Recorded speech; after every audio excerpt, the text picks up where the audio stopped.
Hey guys, welcome back to Homesteading Off the Grid. I'm getting ready to go up to where I do the morning ramble up at the campground. I've got my towel to dry my chair because it rained last night, and I actually wore a superhero shirt today because I was going to talk to you about superheroes, because whether you knew it or not, you are a superhero, and I want you to pick your superhero name. And I want you to tell me your superhero name in the comment section and why this name is applicable to you. Mine is Manic Man. And for those of you who subscribe to the channel, I'm sure you know why. It's pretty easy to tell. But I'm down here on the lower part of my property. Let me show you the scene behind me. That's the campground way up there. That's where we're going. And I'm down here close to the road and our man-made forest. And we're getting ready to set up some Halloween decorations here. It's in the month of October as of this recording, and if you've been following the channel, you know I've been telling some scary, spooky Halloween ghost stories almost every day. Further, you may or may not remember this, right behind me is an actual unmarked graveyard where it's believed some young people, perhaps even children, who lost their lives in the flu pandemic of 1918 are buried.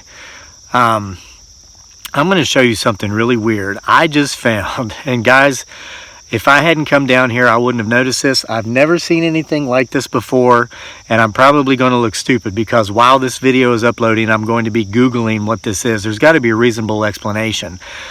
But I found a really creepy looking upside down growing carrot in my field that grew up out of the field beside these unmarked graves, in between the graves and where I'm building my Halloween display, right in the middle of the two.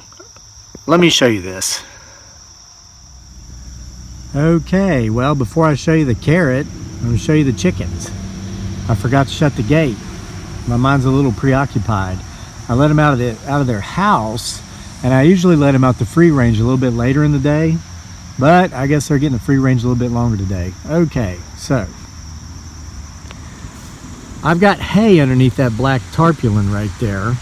I knew it was going to rain. I wanted to stay dry. We're going to be stuffing our decorations with that hay.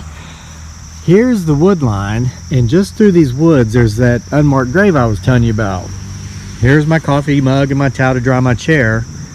But then look at what I found. What in the name of all things holy or not is this? It looks like a carrot.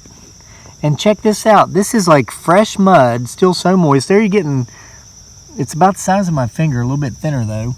This is fresh mud. See that?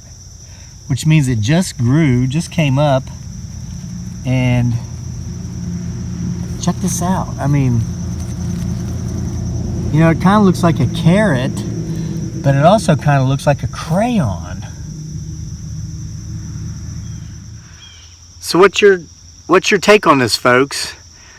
Is this a crayon being sent to me from beyond the grave to tell me that I'm an annoying neighbor and that certain things don't like me talking about what I'm talking about around here? Or is it just some kind of fungus? You decide. And I'm going to Google it.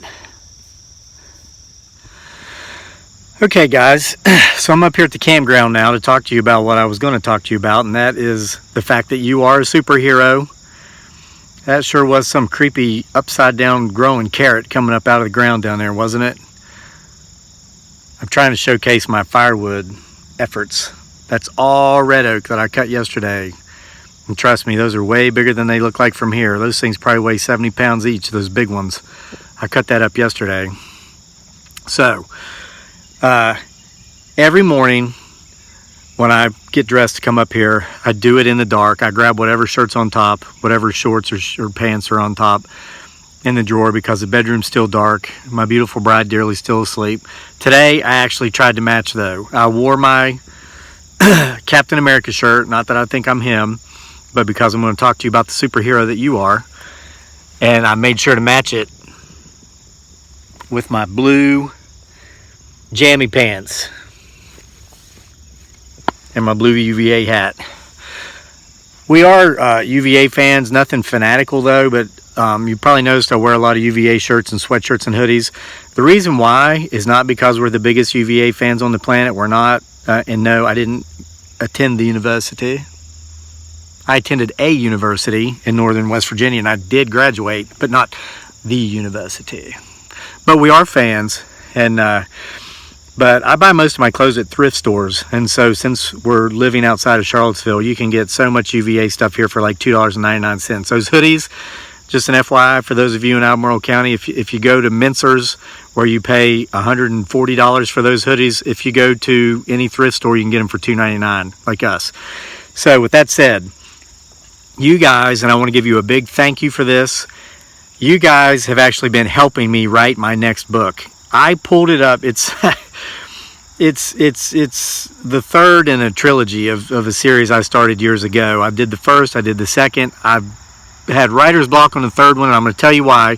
It's because I allowed I got too close to the kryptonite. I allowed my superhero powers to dim, and you're doing the same thing. And I've talked to you about this before, but I'm going to put it in different terms today to make it easier to understand.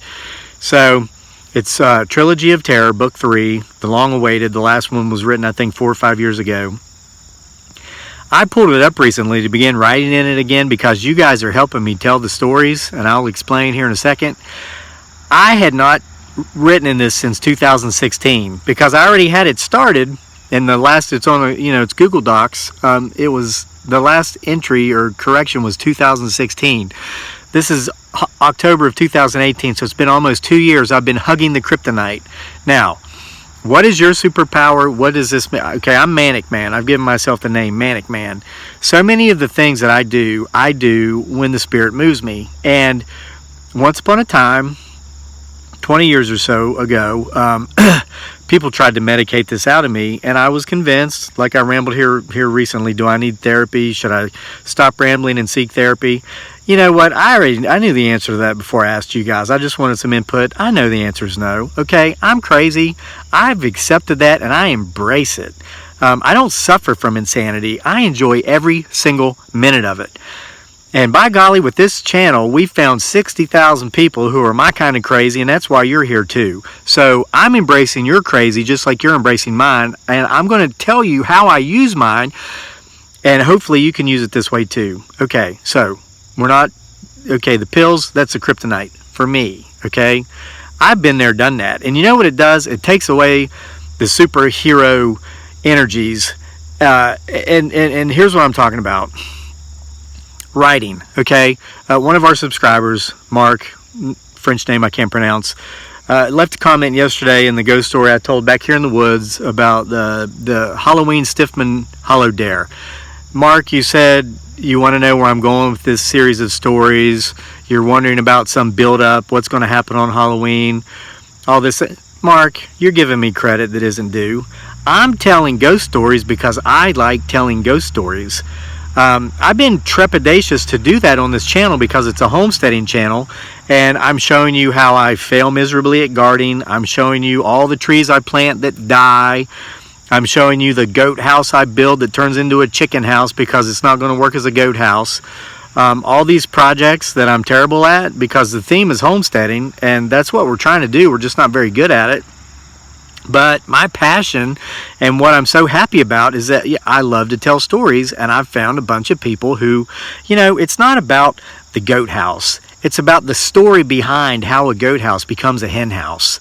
That's the beauty of it. That's my superhero power. And for too long, I've talked about how I used to write for Yahoo. I wrote for all these different outlets. I wrote fake news. I let the market dictate what I wrote. I didn't write what I wanted to write. I wrote what I needed to write to pay the bills, and we've all done that before. And I've said, no, I didn't sell my soul to the devil when I wrote fake news for years to be able to afford to come back to the U.S. and bring my family with me and buy this place. But I certainly lent it to him at the devil's pawn shop. And I've since gone back in. I've paid off the pawn fee, and I've taken it back. And so, Mark, I guess that's the long way. We all know that I don't understand the concept of short versions of stories.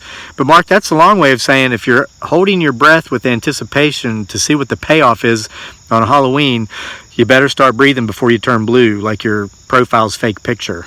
It's not going to happen. I'm doing what I'm doing because I like doing it. And I'm doing what I do when I do it because that's when I feel like doing it. Now, here's the point of this. I wrote 1,200 words this morning before it was even light enough to see to come outside. 1,200 words. That's probably 5 or 6 pages in a book, printed form, of this new book I'm working on, which now it's just down to where I just got to type out the words. There are 3 short stories in this, probably 10 to 15,000 words long each. One was completely written because it's really not, well, 2 of them were completely written because they're not really, okay, sometimes, as I've said before, the best way to hide the truth is between 2 lies.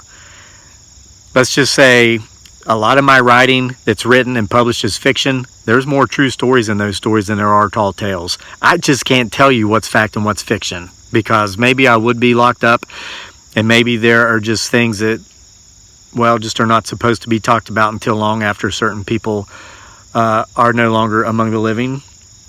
Anyway, I'm digressing, but I've been known to do that too, right? That's why we call this a morning ramble. So anyway, Mark, there was something in this for me that I didn't see coming. The payoff being that by me opening up and telling these stories again that I love to tell, it unblocked the passageways that had put me in writer's block that's now allowing me to finish a book that I started 4 years ago that I hadn't written a word on for a long time until, and again, the picture with the lighthouse, people have asked about that, some of the newer subscribers. That was all about finding each other.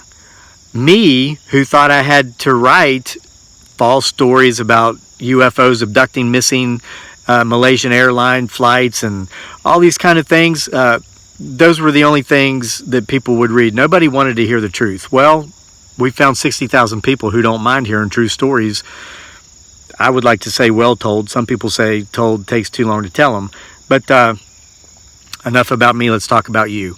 You have a superhero power that you've shut off, that you've not let shine. And we talked about this before when I was talking about don't stare down and look at the mud, look up and see the stars. Stay away from the kryptonite. There's something you love doing that you do well, that you do better than anybody else you know. What is that and why did you stop? I stopped telling these crazy stories like I'm going over here sitting in the woods telling them. Well, because people just told me I shouldn't tell such stories. Nobody wants to hear that. They're not true. So what if they are or what if they aren't?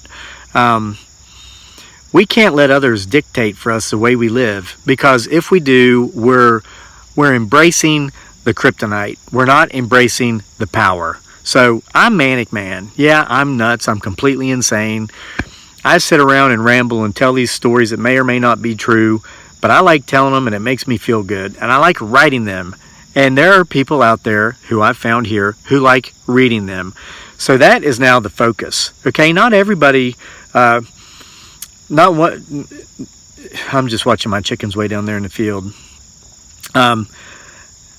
Okay, so I hadn't found the right audience in the past. I found the people that wanted the political garbage, and that's why we don't discuss that here. No politics, no religion. Not that we don't have our own views, because we do, and we're very solidly firm in our views.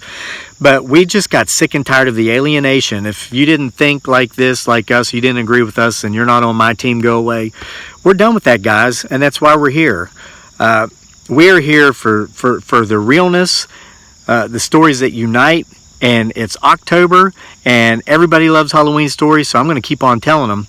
And with that, I'm going to go in my house, and I'm going to Google what that strange, orange, upside-down looking carrot thing was that's growing in between the unmarked graves and where I'm putting my Halloween decorations for the year. But guys, I wrote 1,200 words this morning. The thoughts, the stories are just coming out like this because of you guys. I wanted to thank you for that. You guys are saying, hey, we like these stories. They're kind of goofy and corny, but tell us more. We want to hear them. You just gave me permission to be the superhero with matching jammy pants that I know I have the ability to be, that I've had locked away. So what is your superpower? What is it that you've not been showing the world that you're now going to start showing them? And what's your superhero name? Give it to me in the comment section. I'm going to give you another beautiful parting shot of the homestead like I always do. And my chickens are so far down there you can't even see them from here. You guys have a wonderful day, and we'll see you for more next time from here at Homesteading Off the Grid.